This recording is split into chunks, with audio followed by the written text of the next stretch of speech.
बहुत बहुत स्वागत है दोस्तों आप सभी का विकास स्टडी पॉइंट में। दोस्तों इस वीडियो में हम बात करने वाले हैं क्लास 11 का पॉलिटिकल साइंस और यहाँ पर हम बुक नंबर 2 की बात करेंगे। और जो पहला चैप्टर चल रहा था हमारा मतलब चैप्टर नंबर जो अपना 3 चल रहा था जिसका नाम है स्वतंत्र समानता, इसका हम पार्ट 2 करने जा रहे हैं। ठीक है, तो चलिए करते हैं चीजों की शुरुआत और देखते हैं कि क्या चीजें हैं जो कि आगे वाले पार्ट में हमें देखने को है। चलिए यहाँ पे देखिए आप, सबसे पहले हम बात करते हैं उदारवादी के बारे में। अच्छा, इसको बात करने से पहले मैं आपको बता दूं, आप लोग को पीडीएफ तो मिल ही गया होगा। पीडीएफ तो नहीं बोल सकते उसको, क्योंकि पीडीएफ डाउनलोड करना है तो आपको मैंने बताया था आपको 7011912793 पे आपको मैसेज करना पड़ेगा। अदरवाइज अगर देखा जाए तो मैंने आपको बताया था कि विकास स्टडी पॉइंट का जो एप्लीकेशन है वो आप प्ले स्टोर से डाउनलोड कर लीजिए और वहां पर किस तरीके से क्या होगा ये फर्स्ट पार्ट में मैंने आपको बता दिया था। और सिर्फ पोल साइंस के ही नहीं बल्कि हिस्ट्री के, हिंदी के, इंग्लिश के, हर एक चीज का जो नोट्स है वो आप एक्सेस कर सकते हो हमारे एप्लीकेशन के थ्रू। चलिए अब बात करते हैं उदारवादी और मार्क्सवादी। मार्क्सवादी ने जिस तरीके से इन्होंने समानता को बताया है, यानी कि अपने विचार कौन से रखे हैं। टॉपिक अपने क्या लिखा हुआ है, उदारवादी और मार्क्सवादी में समानता के दृष्टिकोण क्या है, यानी कि उदारवादी किस तरीके से समानता को देखते हैं, वही मार्क्सवादी किस तरीके से समानता को देखते हैं। अब देखिएगा यहाँ पे अगर मैं उदारवादी की बात करूं तो उदारवादी मतलब कौन होते हैं, आपने पढ़ा होगा पूंजीवाद के बारे में। पूंजीवादी लोग कौन होते हैं, पूंजीवादी लोग वो लोग होते हैं जो कि इस विचारधारा को फॉलो करते हैं कि हर एक व्यक्ति जितना मेहनत करेगा मेहनत के अकॉर्डिंग उसको पैसा मिलना चाहिए, है ना। यानी कि देखा जाए तो यहाँ पर ये प्रतिस्पर्धा पर जोर देते हैं। किस पे, प्रतिस्पर्धा। प्रतिस्पर्धा का मतलब क्या होता है, एक तरीके से कंपटीशन होता है। तो क्या लिखा है, उदारवादी समाज में संसाधनों का जो वितरण है वो किस तरीके से किया जाता है, प्रतिस्पर्धा के हिसाब से चीजें की जाती है। आज की डेट में देखिए जिस तरीके से कंपटीशन है ना, तरह तरह के लोग हैं, अलग अलग कंपटीशन क्रिएट करके रखे हुए हैं और उसी कंपटीशन में कोई बहुत अच्छा कर जाता है, कोई बहुत अच्छा नहीं कर पाता है। तो हम टोटली अगर बोले तो जो अपना उदारवादी है या पूंजीवादी है ये उस व्यवस्था पर जोर देते हैं जिसमें ये कहते हैं जो जितना मेहनत करेगा वो उतना ही अर्न करेगा, है ना। वे राज्य के सकारात्मक हस्तक्षेप को जरूरी मानते हैं। इनका मानना यह है कि जो सरकार के लिए जरूरी है वो हस्तक्षेप करे, अनावश्यक हस्तक्षेप नहीं करना चाहिए।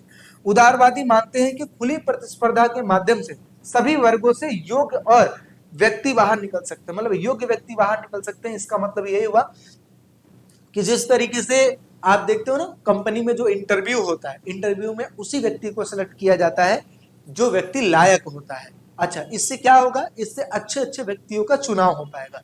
तो उदारवादियों का मानना यह है कि देखो मौका तो सभी को दो, लेकिन उनमें से भी छांटो उनको जो कि अच्छे हो और उसी के अकॉर्डिंग उनको वर्क दो।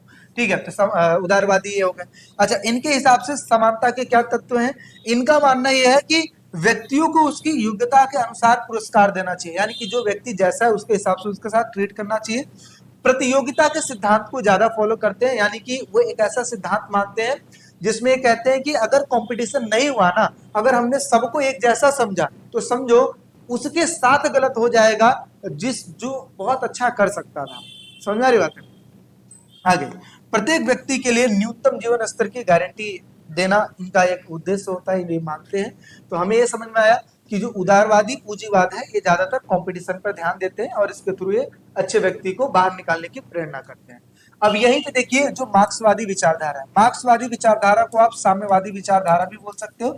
साम्यवादी और मार्क्सवादी विचारधारा क्या है, इनका मानना ये है कि देखिए मार्क्सवादी विचारधारा के अनुसार सामाजिक और आर्थिक असमानताओं को मिटाने का उपाय है निजी स्वामित्व समाप्त करके आर्थिक संसाधनों पर जनता का स्वामित्व होना चाहिए। मतलब क्या हुआ, इनका मानना यह है कि देखिए समाज में जो सामाजिक और आर्थिक असमानता है ना, मतलब जो भेदभाव है ना, इसको हम कैसे दूर कर सकते हैं। इसको दूर करने का सिंपल सा उपाय है कि जो प्राइवेट प्रॉपर्टी है इस चीज को क्या करना है, खत्म कर देना है और सभी चीजों पर जनता का अधिकार होना चाहिए और एक समान होना चाहिए। कौन बोलता है, मार्क्सवादी बोलते हैं।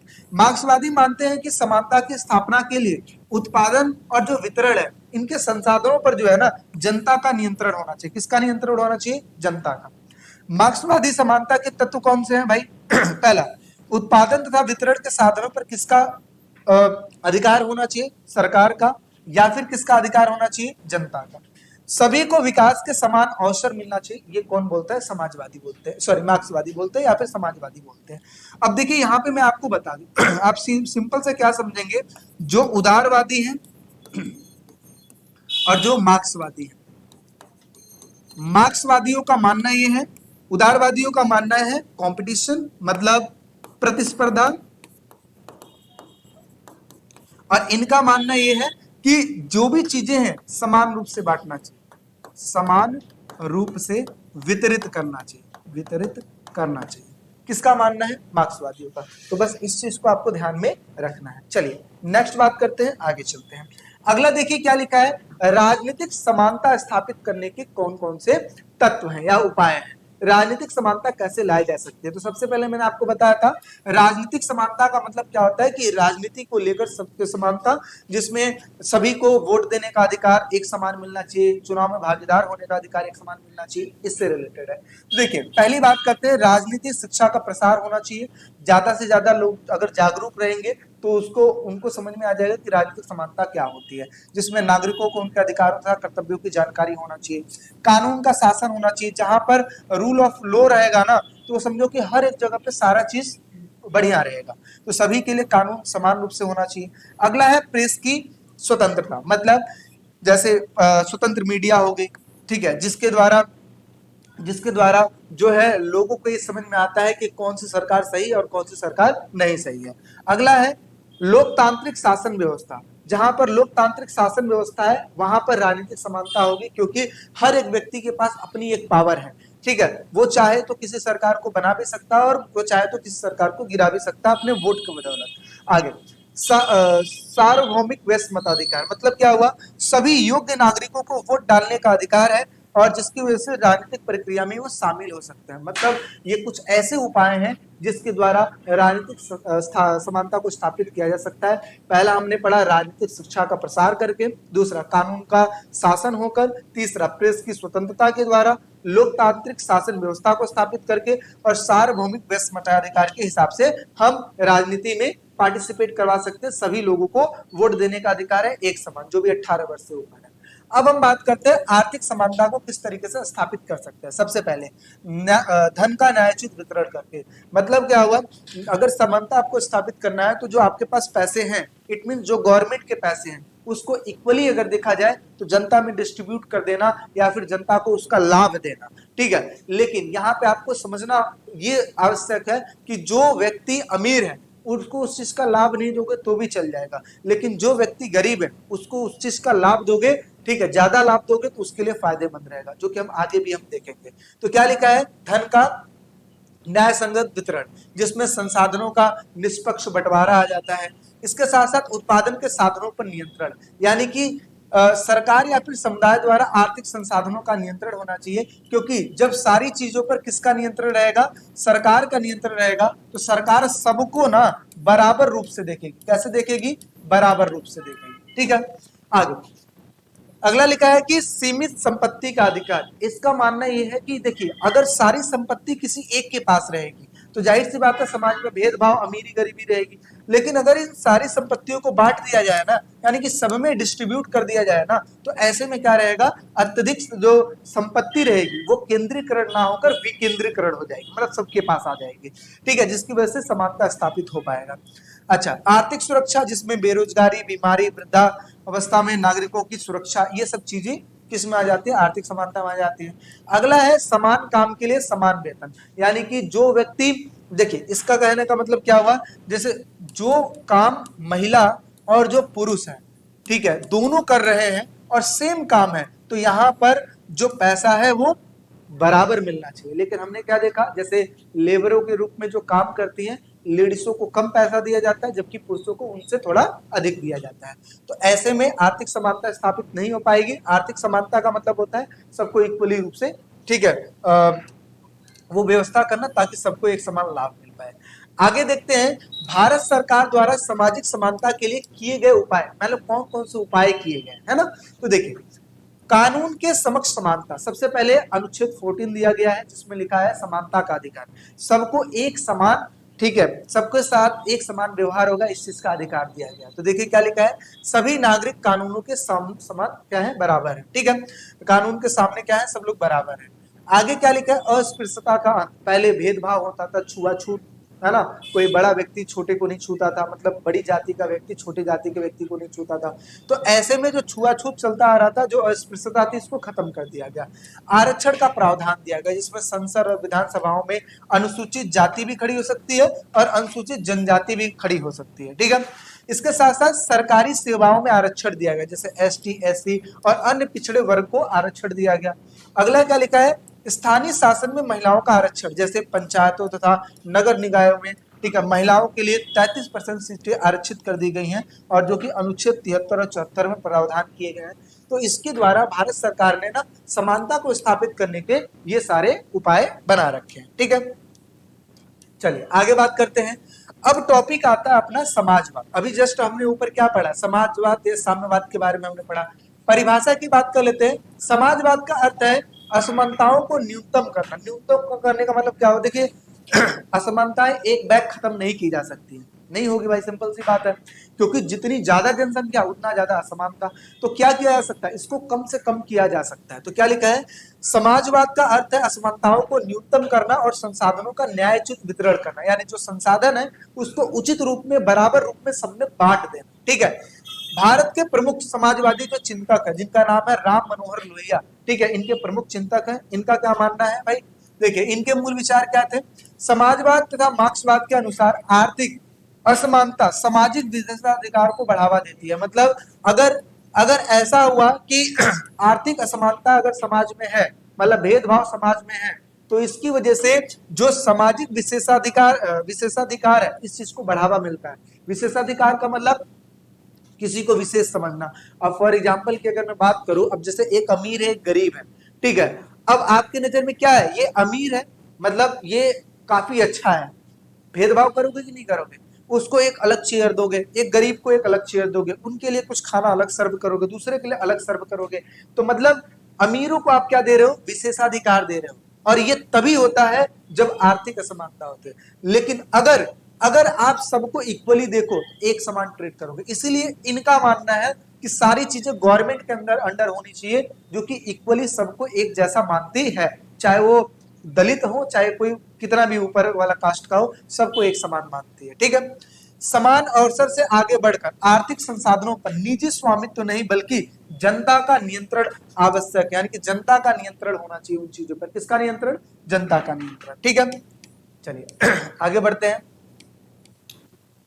अच्छा ये हो गया, नेक्स्ट बढ़ते हैं आगे। देखिए समाजवाद की कुछ विशेषताएं हैं। क्या विशेषताएं हैं, पहला, समाजवाद का उद्देश्य असमानताओं को कम करके संसाधनों का न्यायोचित वितरण करना, मतलब एक समान सबको संसाधन देना है।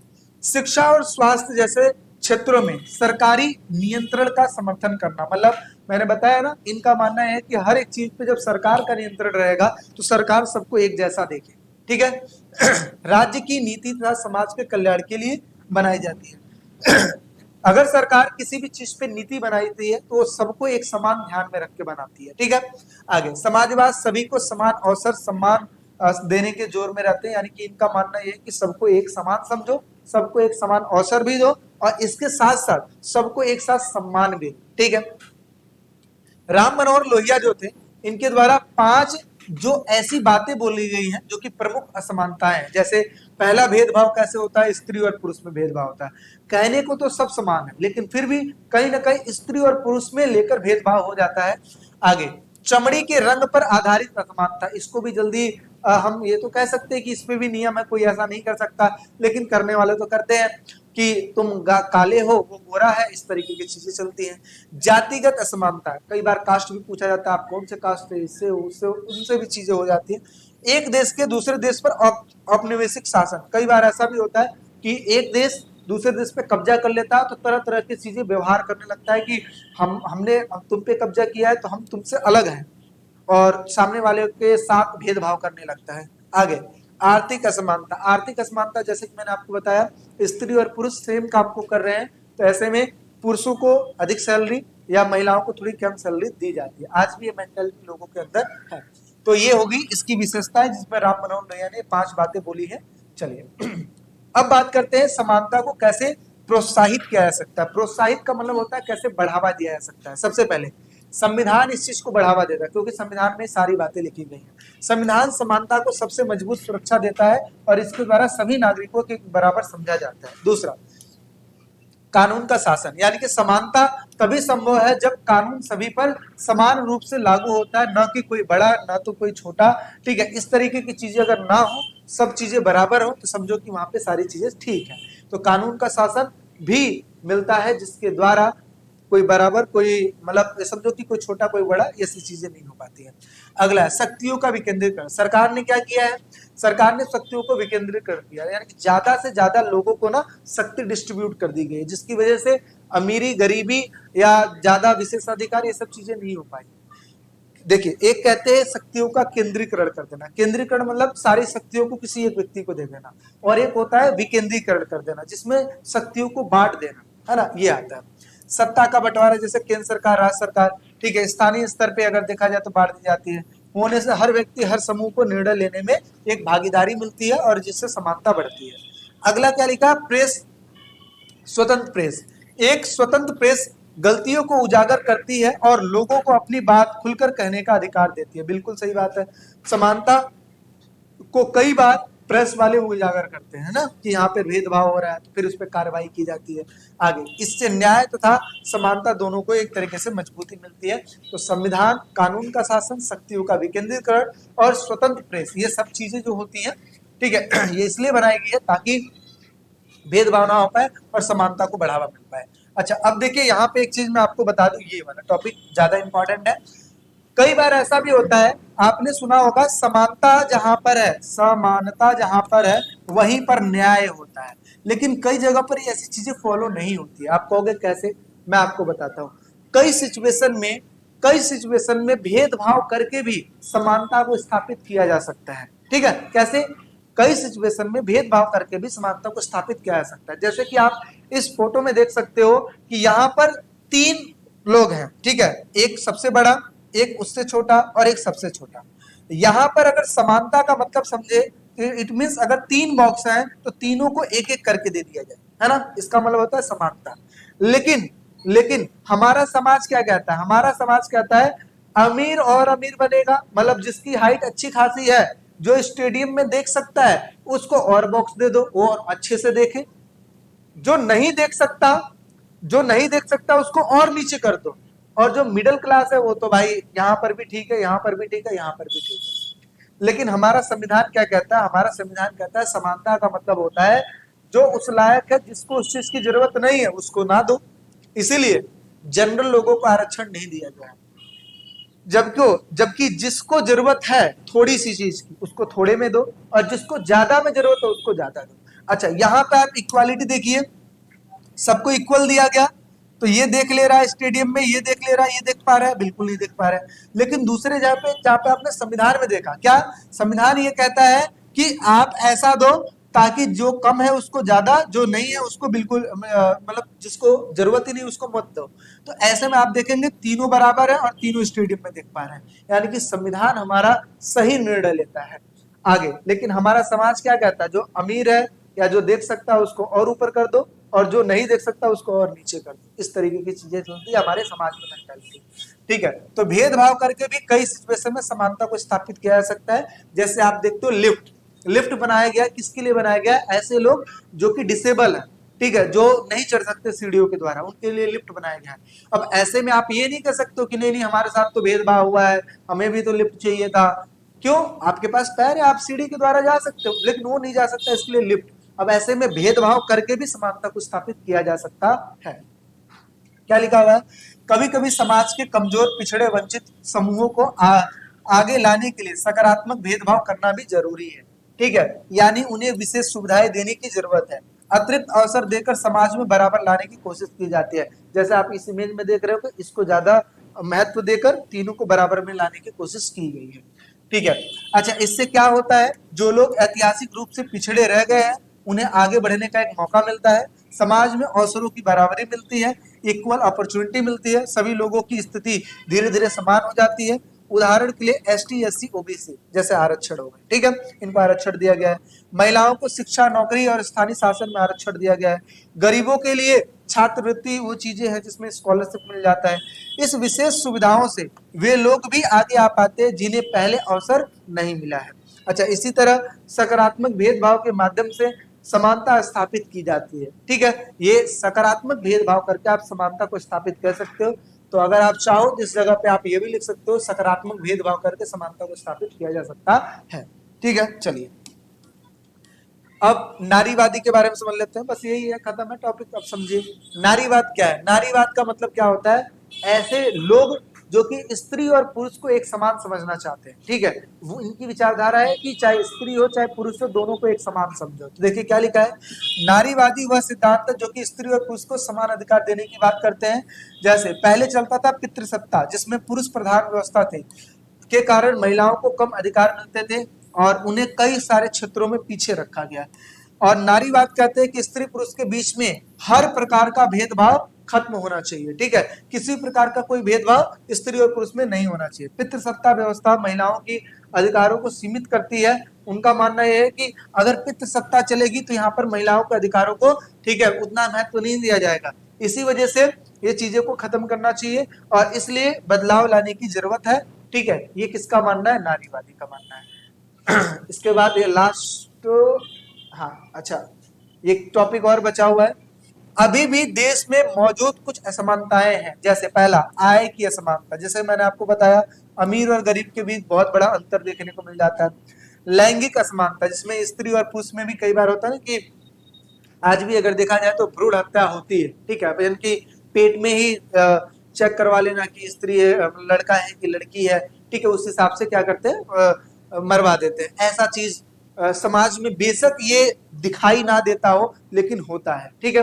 चलिए, तो ये भी असमानताएं आज की डेट में देखने को मिलती है। मलिन बस्तियां, ये तो हर जगह पे है। आज भी बहुत से लोग खराब तथा असुरक्षित स्थिति में रहते हैं। अच्छा, शैक्षिक संस्थाओं में असमानता में, जैसे अच्छे साधारण स्कूल में कॉलेजों के बीच बहुत बड़ा अंतर देखने को मिल जाता है, जैसे प्राइवेट कॉलेज है ना, गवर्नमेंट कॉलेज, इस तरीके की चीजें।